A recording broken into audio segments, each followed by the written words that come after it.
Application of time dilutions in GPS. So relativity keeps GPS time and your position accurate. So how GPS works? GPS satellite orbit Earth with atomic clocks. Satellite transmit signals containing a precise time stamps. A GPS receiver measures the travel time from at least four satellites here. Using the speed of light, it calculates its distance from each satellite. Trilateration determines the receiver's position and clock bias. We have the uh, satellite here, four satellites. So we have the relativistic time dilations. So satellite velocity causes the clock to run slower. Time dilation. So for GPS, velocity is 3.874 kilometer per second. So clock loses 7.2 microseconds per day. So the core concept, velocity effect. So moving clocks run slower when an object moves at high velocity relative to a stationary observer. Time for that moving object takes at slower rate. So we have the formula here for the elapsed time on the moving satellite clock. Then we have the delta t is the time elapsed for an observer on Earth. V is the velocity of the satellite. C is the speed of light.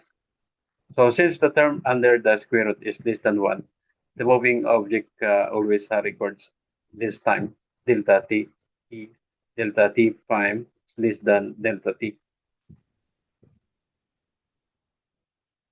So since the term under the square root is less than 1, the moving clock always records less than time. So we have the real world example here, the GPS satellites. So high speed global positioning system satellites orbit the Earth at a speed of approximately 3.874 kilometers per second. So that is around 8,666 miles per hour. The time loss here is because of this high speed, the atomic clocks inside GPS satellite take slightly slower than clocks on Earth. So daily difference, this velocity effect causes the satellite clocks to lose 7.2 microseconds every day. So why this matters? If scientists did not correct for this time difference, GPS navigation would fail. A tiny error of 7.2 microseconds per day would compound quickly, causing a GPS location tracking to tip out accuracy by several kilometers daily. Note, in reality, there is no competing effect from general relativity.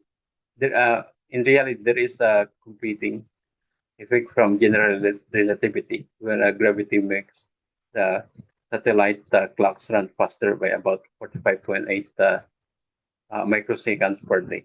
So when combined with this speed effect, GPS clocks runs a net total of about 38 microseconds faster per day, which engineers have programmed the satellite to automatically correct. So we have here the uh, velocity. For example, here in this plant. So as you increase the velocity here, you also decrease the clock speed here. So for example, the clock speed here decreases as the velocity approaches the speed of light here.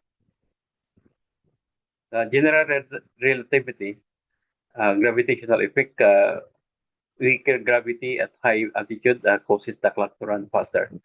We have the gravitational time dilations here. We have for the GPS, if the height is equal to 20,200 kilometers, clock gains here is 45.8 microsecond per day. So the core concept here, gravitational effect. So gravity it slows down the time. The stronger the gravitational pull here, the slower the clock ticks. So at it, altitude makes the clock run faster because GPS satellite orbit high above the Earth. They experience a much weaker gravity than we do on the surface. As a result, their clocks tick faster than clocks on the ground. So we have the real world examples, GPS satellites. High altitude, the GPS satellites operate at an altitude of approximately 20,200 kilometers above the Earth's surface. So time gain here due to the weaker gravity at this height, the satellite clocks runs faster. They gain about 45.8 microseconds every day. Okay. So a note on the formula shown in the figure. The image displays the standard Schwarzschild metric formula used to calculate gravitational time dilations. Now, this is the formula for time dilations according to Schwarzschild metric formula. So G is the gravitational constant. M here is the mass of the Earth. The small r here is the distance from the center of the Earth, and C is the speed of light.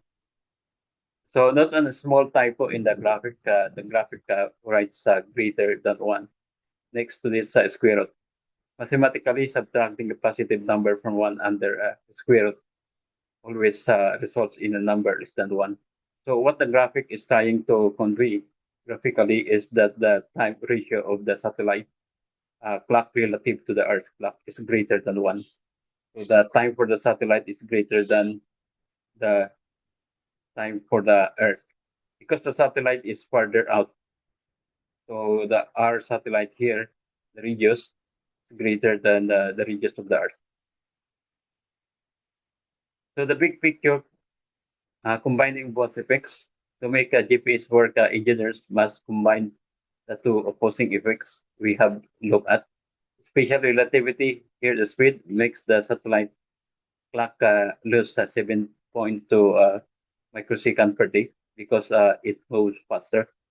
For the general relativity, gravity makes the satellite clock gain 45.8 microsecond per day because it is high up. The net result here is 45.8 minus 7.2, equal to positive 38.6 microseconds per day.